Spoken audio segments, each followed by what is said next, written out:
America राष्ट्रपति भारत उपर चापा पकाई युद्ध विरति कले आउ केते यथार्थता अच्छी ताहा पर जना पड़िबो। विरोधी दल को सरकार विश्वासर सह नेबाकू बीजेडी विधायक अरुण साहू कहिसेंती।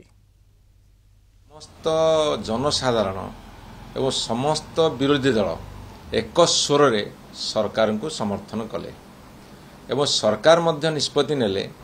जे सेनाबाहिनी जो तीनोटी सेनाबाहिनी अच्छी आमर जल स्थल आकाश तांको संपूर्ण स्वाधीनता देले जे तुम्हें जहाँ निष्पत्ति करिवो से अनुसार आगे चल। किंतु गतकाली संध्यार गोटे खबर आसिला अमेरिकान राष्ट्रपति ट्रंप महोदय उभय देश साथ कथा सी घोषणा कले सीज फायर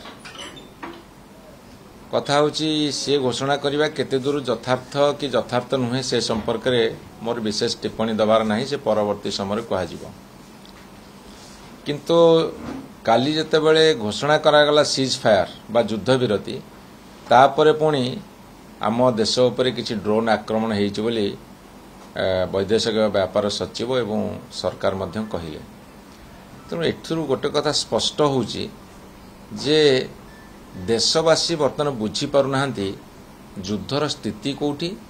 एवं युद्ध सत्तरे से अंचल पाकिस्तान केते बाट आगे आम केते क्षय क्षति करूँ आम केवल सरकार रिपोर्ट जाना पाऊँ एवं ताहा मध्य यथार्थ आम मना करूनु। किंतु स्पष्ट भाव में जेमिति विरोधी दल को कॉन्फिडेंस को नहीं थिले सरकार सेमिति आउ थरे नियंतु। ये हूँ सारा देशर सम्मान प्रश्न एवं सबुठारु बड़ उपलब्धि होची जे जो घृणा मनोभाव सृष्टि करा जाउथला भारत वर्ष रे आज प्रमाणित होईची से घृणा मनोभाव आमर हिंदू मुस्लिम सिख साई बौद्ध जैन एवं जेते धर्मावलंबी व्यक्ति माने अछंती ताटू ऊर्धरे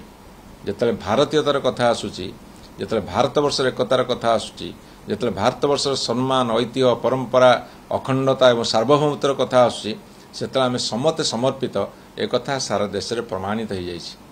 तेणु सरकार आहुरी विज्ञतार सहकारे ए पदक्षेप नबाकू आमे निवेदन करूछु।